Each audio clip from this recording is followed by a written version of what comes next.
હવે સંતો મહાપુરુષો જ્યારે પોતાના સ્વ અનુભવમાંથી, પોતાના નિજ અનુભવમાંથી કાંઈ પણ ગહન અક્ષરોનો પ્રયોગ કરતા હોય ત્યારે એમાં ખૂબ ઊંડા રહસ્યો આપણને સમજાવવા કે જોવા મળતા હોય. આમ તો આપણી અષાઢી બીજનો આજનો પર્વ મહોત્સવ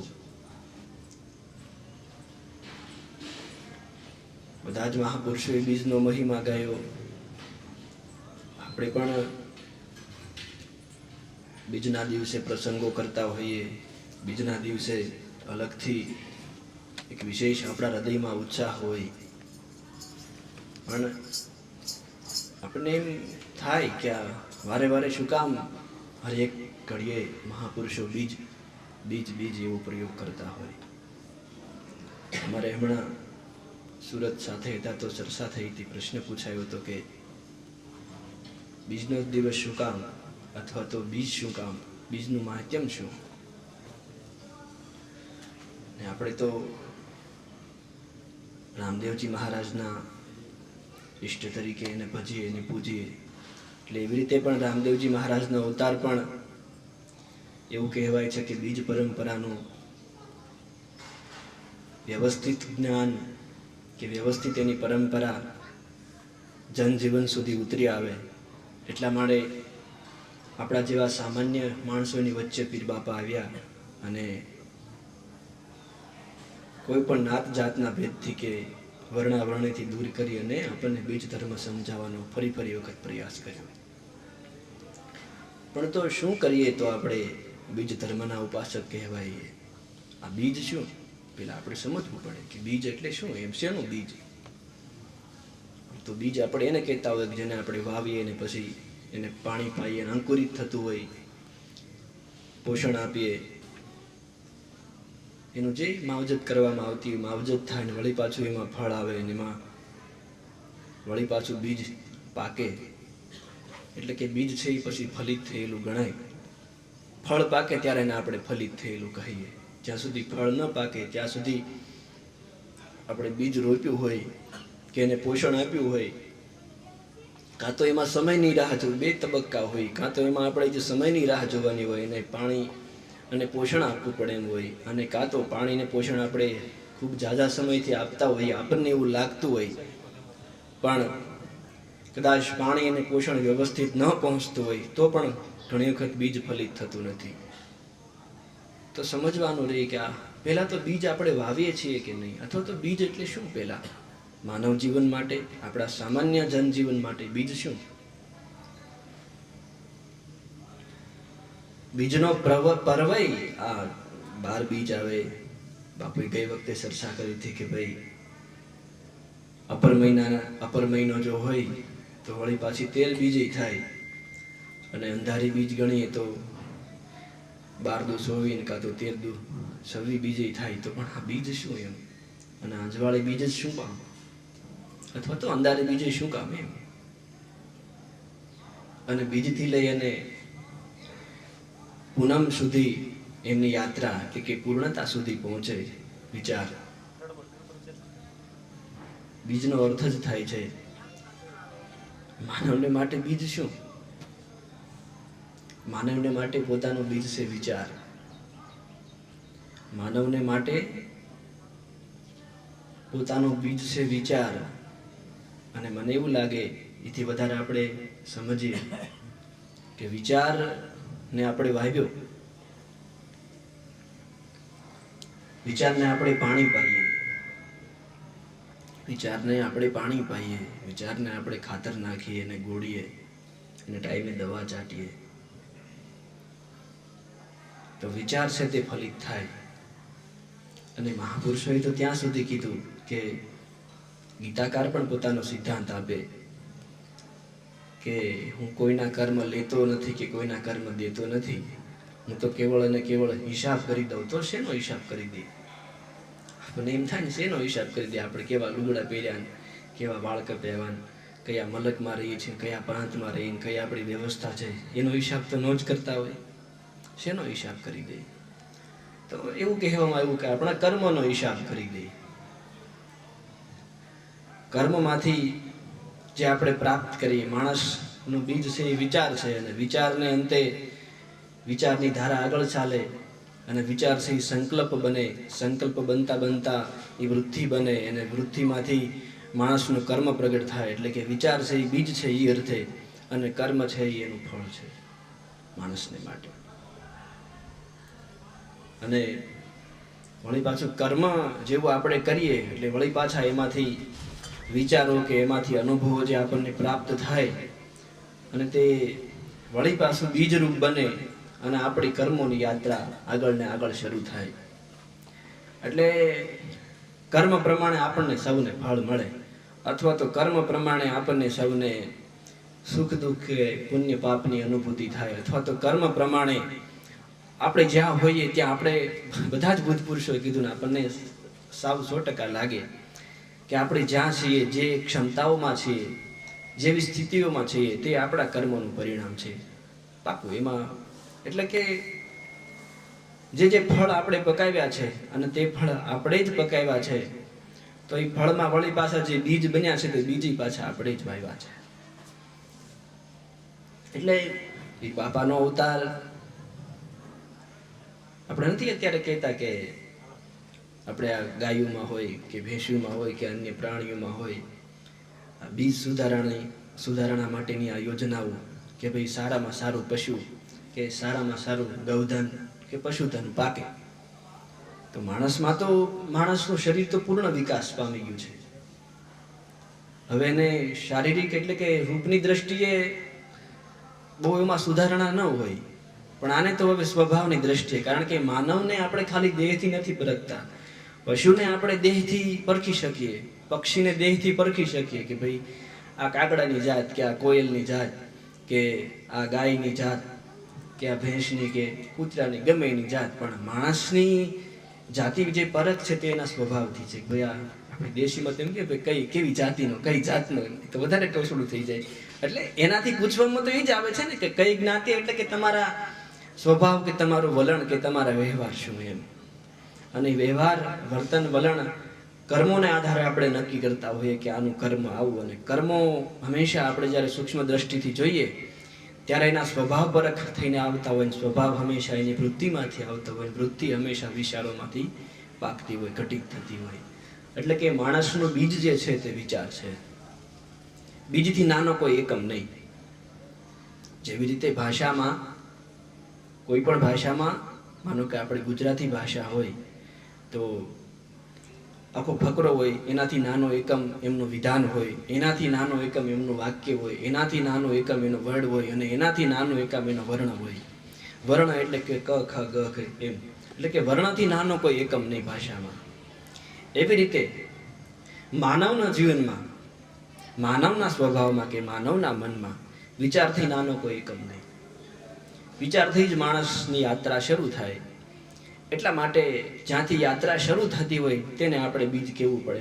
નહીંતર તો એમ આમ તો આખું વર્તુળ જ ફર્યા કરે સતત ને સતત. ક્યાંથી આની ઉત્પત્તિ આપણે આને શોધી ન શકીએ, અને ક્યાં આનો લય થાય એને આપણે શોધી ન શકીએ, કે ક્યાં આનું મધ્ય બિંદુ છે એ પણ આપણે શોધી ન શકીએ.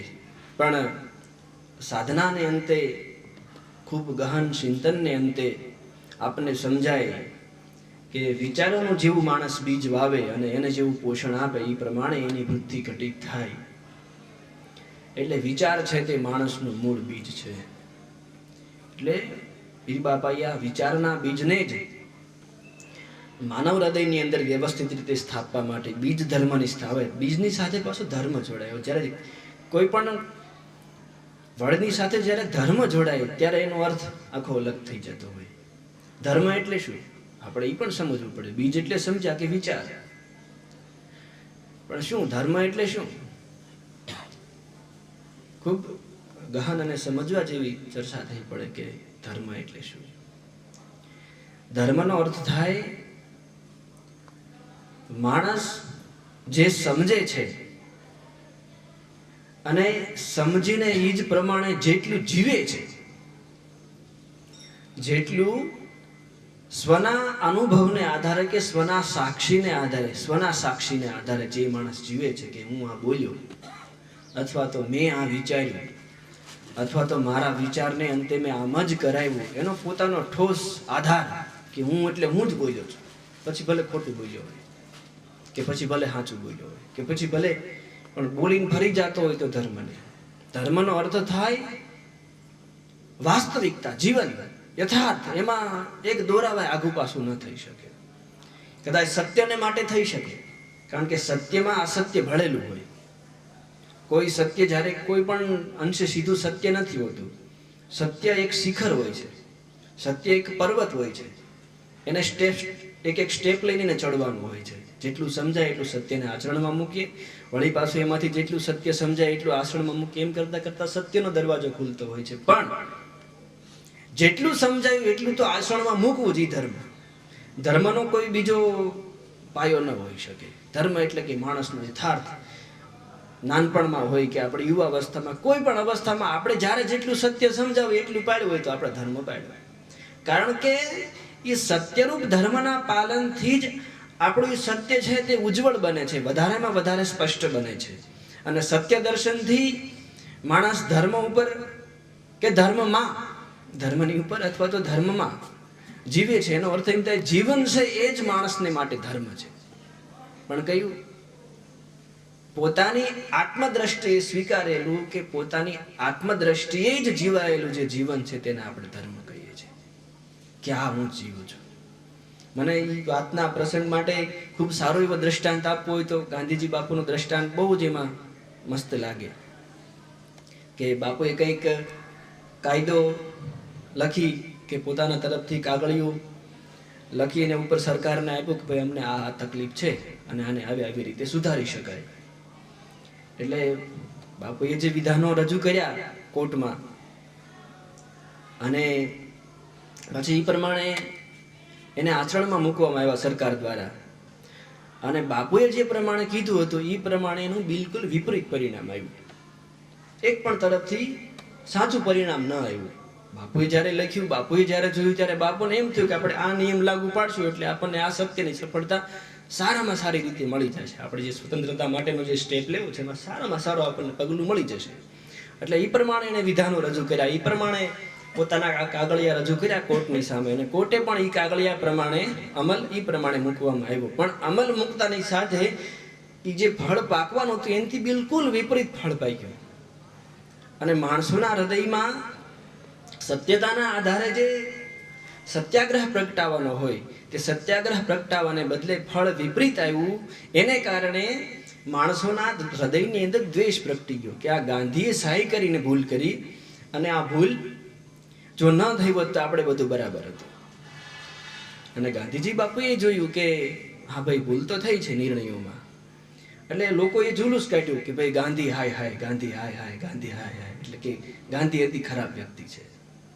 એટલે ગાંધીજી બાપુ પેલી હરોળમાં જોડાઈ ગયા અને કીધું કે ગાંધી હાય. પોતે પણ કહેવા લાગ્યા કે ગાંધી હાય હાય, ગાંધી હાય હાય. આપણે વાત કરવી સહેલી છે, આપણું બોલેલું આપણે જ્યારે સાક્ષી લેવાની થાય ને ત્યારે આપણને પરસેવો પડી જાય કે હું આમ બોલ્યો તો. એટલે ગાંધીજી કે હાય હાય ગાંધી, હાય હાય ગાંધી. એટલે લોકોએ પૂછ્યું બાપુ તમે કેમ હતા, તમારી તો હાય હાય થાય છે એમ. પણ કે ત્યારનો ગાંધી જે હતો એને એ નિર્ણય બરાબર લાગ્યો હતો, અને એ નિર્ણય બરાબર લેવા છતાંય ફળ વિપરીત પાક્યું. તો ગાંધી બરાબર નથી તો મારે કેમ કેવું ગાંધી બરાબર? અને પછી તો ક્યાં સુધી ચાલ્યું કે કોર્ટમાં કેસ ગયો, ગાંધીજીને સજા પડવાની થઈને છે, જેલ સુધી જવાનું થયું. એટલે પછી તો આજુબાજુમાં આપણી જેવા સમજુ માણસો હોય ને, બુદ્ધિશાળી માણસો, એટલે એણે કીધું કે બાપુ તમે એમ કહી દો ને કે હું આમ નહોતો બોલ્યો એટલે હું કેસ જીતાડી દઉં. એટલે બાપુ કે હું એમ બોલ્યો તો હું એમ કેમ કહું હું નહોતો બોલ્યો? આ ધર્મ છે. ધર્મની પરિભાષા આ ધર્મ છે. પણ જે પોતાના વિચારોમાં જાગૃત હોય, પોતાની વૃત્તિમાં જાગૃત હોય, પોતાના સંસ્કારોમાં જાગૃત હોય, એ માણસને માટે આ ધર્મની વ્યાખ્યા છે સ્પષ્ટ રીતે આપણને સમજાય. કારણ કે જે માણસની વાણી, જે માણસનો વિચાર અને વર્તનમાં એક્યતા ના આવે, તેની વાણી, વિચાર અને વર્તન ક્યારેય વિશ્વાસપાત્ર બનતા નથી. અને લોકો એનું આચરણ કરવામાં પછી શું કહેવાય, ભય પામે કે આ તો આજે આમે બોલે છે, કાલે આમે બોલે. એ અર્થે લઈ એટલે કે ધર્મ એટલે કે માણસના હૃદયમાંથી લેવાયેલો સ્પષ્ટ નિર્ણય, એને આપણે ધર્મ કહીએ. હવે આપણે બીજ ધર્મ સાથે, બીજને ધર્મ સાથે જોડ્યું. તો હવે બીજ વિચાર જે છે, વિચારનું જે બીજ છે તે કઈ રીતે આપણે વાવીએ છીએ, કેવું આપણે વાવીએ છીએ, તેના આધારે આપણો ધર્મ નક્કી થાય છે કે આપણે બીજને વ્યવસ્થિત વાવ્યું છે, બીજ સારું વાવ્યું છે, સારી ક્વોલિટીનું વાવ્યું છે, કેવું વાવ્યું છે, સળી ગયેલું વાવ્યું છે, એને પોષણ આપણને એમ લાગે છે પોષણ આપીએ છીએ પણ પોષણ ન પણ પહોંચતું હોય પૂરું. અને ઘણી વખત ધૈર્યની પરીક્ષા લેવાતી હોય, વિચારોના બીજને ફલિત થતા થતા સમય પણ લાગતો હોય. એટલે કે માણસને માટે આ બીજ ધર્મનું પાલન એટલે કે પોતાની અંદર વવાઈ રહેલા, પોતાની અંદર બીજ રૂપે જેને આપણે ભંડારતા હોઈએ, જેને આપણે પોષણ આપતા હોઈએ, ખૂબ અને કેમ આપણે વાતમાં લાવી શકીએ, ગહન ચિંતનને આધારે આપણે જે આપણા જીવન દ્રષ્ટિકોણ જેના આધારે આપણે બનાવતા હોઈએ તે આપણું વિચારનું બીજ છે કે જેના આધારે આપણે દ્રષ્ટિ કરવી છે. કારણ કે આ દ્રષ્ટિ તો જગતમાં જે જોઈએ તે આપણને દેખાય, એ શેના આધારે આપણને દેખાય? કેટલું મહાભારતે અને ભાગવતે અને રામાયણે બંને બહુ સ્પષ્ટ દ્રષ્ટાંતો આપ્યા કે જગત આનું આ, જીવન આનું આ, પણ માણસની અંદર જે દ્રષ્ટિ પડી છે, વિચારના બીજની દ્રષ્ટિ પડી છે, બીજને આધારે. કારણ કે બીજ હોય એવું જ એમાં ફળ પાકે, સીધી જ વાત. તુરિયું વાવી તો આપણે તુરિયું જ થાય, એમાંથી ગલકું ન થાય, ગલકામાંથી ગલકું જ થાય, કેરીમાંથી કેરી જ થાય. એટલે કે જેવું ફળ બીજ વાવીએ છીએ એવું જ ફળ ફલિત થાય છે. તો એના આધારે ભાગવતજીનો ખૂબ જ સરસ પ્રસંગ છે કે ભગવાન શ્રી કૃષ્ણને કંસે આમંત્રણ આપ્યું, અક્રૂરજી તેને આમંત્રણ દેવા જાય કે તમે આવો યજ્ઞમાં અને અમારા યજ્ઞની શોભા વધારો. એટલે જે જે ઘટના ઘટી આપણે સૌ ઘટનાથી પરિચિત છીએ, પણ ત્યાં શું સમજાવવા માંગે છે આ વિચાર? એટલે ભગવાન શ્રી કૃષ્ણ મથુરાના પેલા સભા મંચમાં પ્રવેશ કરે મેન દરવાજેથી, અને આ બાજુ ચિક્કાર મેદની ભરાઈ છે. આખો જન સમૂહ, આખું મથુરાનું જે રાજ્ય છે તેના બધા જ નાગરિકો આવ્યા છે આ બધું કાર્ય જોવા માટે. એટલે એમાંથી ભગવાનનો પ્રવેશ થાય અને વ્યાસજી પોતાની કલમ ચલાવે કે ભાઈ આમથી ભગવાન પ્રવેશ કરે અને જે સભા મંડપની અંદર જે હજારો લાખો માણસોની જે મેદની બેઠી હતી તેમાંથી આવતું દ્રશ્ય એક જ ભગવાન શ્રી કૃષ્ણનું. પણ સાધુ સમાજ જે બેઠો હતો અથવા તો બ્રાહ્મણ સમાજ કે જેનો ભક્ત વર્ગ બેઠો હતો એને એને એમ લાગ્યું કે અમે જે એટલા વર્ષોથી કે એટલા સમયથી જે સાધના કરી રહ્યા હતા એનું ફળ આવે, એટલે કે અમારો ઈષ્ટ આવે છે. સાધુ સંતોને કે એના ભક્તગણને એવું લાગ્યું કે અમારો પોતાનો ઈષ્ટ આવે, પછી જેને જે ભજતા હોય ને. પણ એ વ્યક્તિત્વની અંદર હરેક વ્યક્તિને પોતાના સ્વભાવની અનુસાર પોતાના ઈષ્ટનું દર્શન થયું. હવે એ જ ધર્મ મંચમાં ભગવાનના સાહ ઉંમરના એટલે કે સરખી ઉંમરના જે લોકો બેઠા હતા એને એમ થયું કે અમારો મિત્ર આવે છે. એ જ ધર્મ મંચમાં કે એ જ સભામાં ગોપીઓ બેઠી હતી, એને એમ થયું કે આ તો અમારો ગોપાલ આવે છે, આ તો અમારો પ્રેમી આવે છે. એ જ ધર્મ મંચમાં કે એ જ સભામાં નગરની સ્ત્રીઓ બેઠી હતી, એને એમ થયું કે આ તો અમારો પતિ, અમારો ભરથાર આવે છે કે શું. એ જ ધર્મ મંચમાં ગોવાળો બેઠા હતા, એને એમ થયું કે અમારો સખો આવે છે, અમારો ગોપાલ આવે છે, અમારી સાથે જે ગાયું સારે છે એ આવે છે. એ જ સભામાં અંતિમ સૂત્ર કે વ્યાસજી કે જે લોકો દુષ્ટ હતા એટલે કે કંસ, પેલો ચાણૂર, મુષ્ટિક, જે બધા મલ્લો હતા, જે બધા રાક્ષસ વૃત્તિના હતા, એને એવું લાગ્યું કે આ તો અમારો કાળ આવે છે. આના પરથી આપણને એવું સમજાય કે કૃષ્ણ ભગવાનનું વ્યક્તિત્વ એનું, પણ માણસનું જે દર્શન થાય છે તે દર્શન અલગ અલગ થાય છે. તો આપણને પહેલા તો આપણને એમ થતું ભગવાન બધાને અલગ અલગ રૂપે આમ એવો પરછો પૂરતા છે, પણ પરછો નથી પૂરતા હોતા, બધે પરછો જ હોય છે. પણ માણસની જે દ્રષ્ટિ હોય છે તે દ્રષ્ટિને આધારે જ માણસને દર્શન થાય, બીજો કોઈ માર્ગ જ નથી. દ્રષ્ટિ સિવાયનું દર્શન હોતું નથી. દ્રષ્ટિ જે છે તે પોતાની અંદર બીજ કેવું વવાણું છે, બીજને આધારે માણસની વૃત્તિ કે સંસ્કાર હોય છે, અને સંસ્કારને આધારે જ આપણને આ જગત દેખાય છે.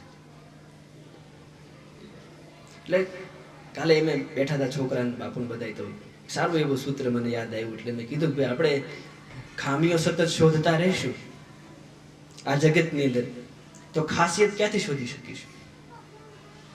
જગતની અંદર ખામી તો બહુ બધી હોવાની, અનેક ખામીઓ હોવાની, પણ એમાં તો ખામીઓ શોધતા રહીશું, જો એવું બીજ વાવશું, જો એવી વૃત્તિ બનાવશું, એવો સંસ્કાર બનાવશું, તો જગતની અંદર ખાસિયત ક્યાંથી શોધી શકીશું?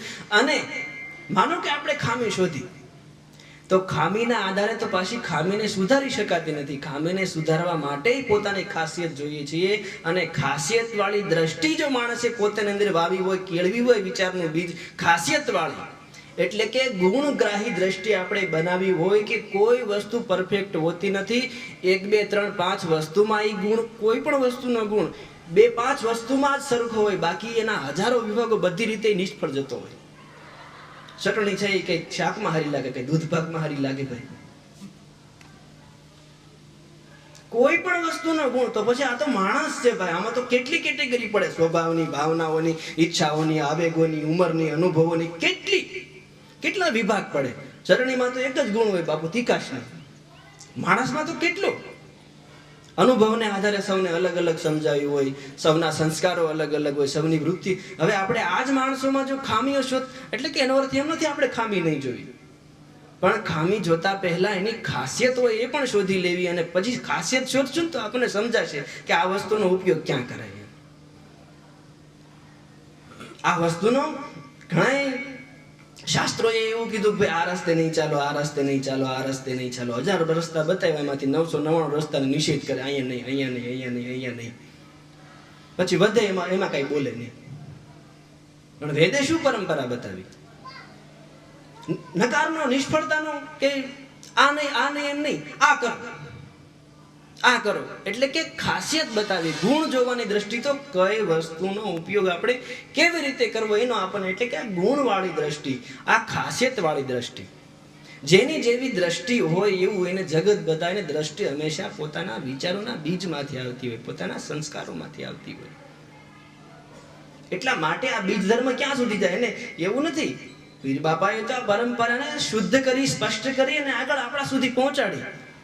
બાકી તો પીર બાપાના અવતાર પહેલા આપણે જે ભજનો સાંભળીએ છીએ તેમાં માતંગ ઋષિ, માર્કોંડ ઋષિ બધાએ આ બીજ ધર્મ કેવી રીતે પાડ્યો, બીજ ધર્મ કેવી આ બીજ ધર્મ જ આપણે શાસ્ત્ર પાસે જે શાસ્ત્રો આવ્યા એ બીજું કંઈ નથી, બીજ ધર્મનો જ વિસ્તાર છે, બીજ ધર્મનું જ ઊંડાણ છે. શાસ્ત્રો બીજું કંઈ નથી, ઉત્તમમાં ઉત્તમ બીજ છે. જો શાસ્ત્રો એટલે ગીતા, ભાગવત, રામાયણ, આ શું છે જેમાંથી તમને સત્વ સિવાય બીજું કઈ મળે જ નહીં, જેની અંદરથી આપણને સારામાં સારા જ વિચારો મળે. એ શું? વિચારોનું બીજ. આ બીજ આપણને મહાપુરુષોએ પરંપરા ચલાવી, મહાપુરુષોએ આ ધર્મની સ્થાપના કરી, પણ આ ધર્મની સ્થાપના કરી જે બીજને એમાં રોપ્યા, શાસ્ત્રોમાં અંકિત કર્યા, અને શાસ્ત્રોના આધારે આપણા સુધી પહોંચાડ્યા, તે આ બીજ ધર્મ જ છે. અને પીર બાપાએ તો ખાલી આ ધર્મને જે પણ કોઈ બીજ, આપણે નથી કહેતા ભાઈ કપાસિયા વાવે તેની પર સરખો પોટ ચડેલો હોય, સરખી એની પર દવા ચડેલી હોય, ફળ સારું પાકે. આપણે સિંગનું બિયારણ લેવા જઈએ તો નાનો દાણો તરવાઈ જાય, મોટો દાણો સારો ફાડા ન હોય ને આપણે સારામાં સારો બીજ. એટલે પીર બાપાએ તો આપણા માપથી સમજાય આપણને, એ રીતે આપણને બીજ ધર્મ સમજાયો, આમ ચોખ્ખો કરી દીધો કે માણસનું મૂળ જ વિચાર છે. આ વિચારનો જ બીજ જો માણસ વ્યવસ્થિત વાવે તો એનામાં પછી, અને આ તો કે મારું આખું જગત છે, ગમે ત્યાં માણસ જશે પોતે કંઈક જોશે, એટલે વિચાર વાવેલો છે ને એમાંથી પોતાને પોષણ મળશે. એટલે જેવો વિચાર વાવ્યો છે ને એવું જ એનામાં ફળ ફલિત થશે. એટલે આ બીજ ધર્મ છે. વિચાર છે તે બીજ છે, અને વિચારને આધારે માણસનું જે જીવન જીવાય છે, જેનો આધાર બને છે, જે એની જીવન દ્રષ્ટિ હોય છે, તે ધર્મ છે. એટલા માટે બીજ ધર્મ છે. પછી આ જે માર્ગે વ્યક્તિઓ ચાલતા, પછી પીર બાપાના પંથમાં કે સંપ્રદાયમાં ન હોય, ભગવાન કૃષ્ણના સંપ્રદાયમાં હોય, રામ ભગવાનના કોઈ પણના સંપ્રદાયમાં હોય, પણ આ છે બીજ ધર્મ. બીજ ધર્મ એટલે એવું નથી કે ખાલી પરંપરા છે. આ તો પછી તો જેના જે ઈષ્ટ, પણ જ્યાં વવાઈ ગયું બીજ અને તેનું પાલન થઈ ગયું, એ બીજ ધર્મ. અને ઉત્તમમાં ઉત્તમ બીજ વવાઈ જાય, એનું પાલન થઈ જાય, એનું પોષણ થઈ જાય, અને ટાઈમે જે અપાતું હોય થઈ જાય, એટલે એમાં તુરિયામાં તુરિયાનું જ ફળ પાકે, કેરીમાં કેરીનું જ ફળ પાકે. જેવો આપણો વિચારનો બીજ વવાણો હોય એવું આપણામાં ફળ પાકે.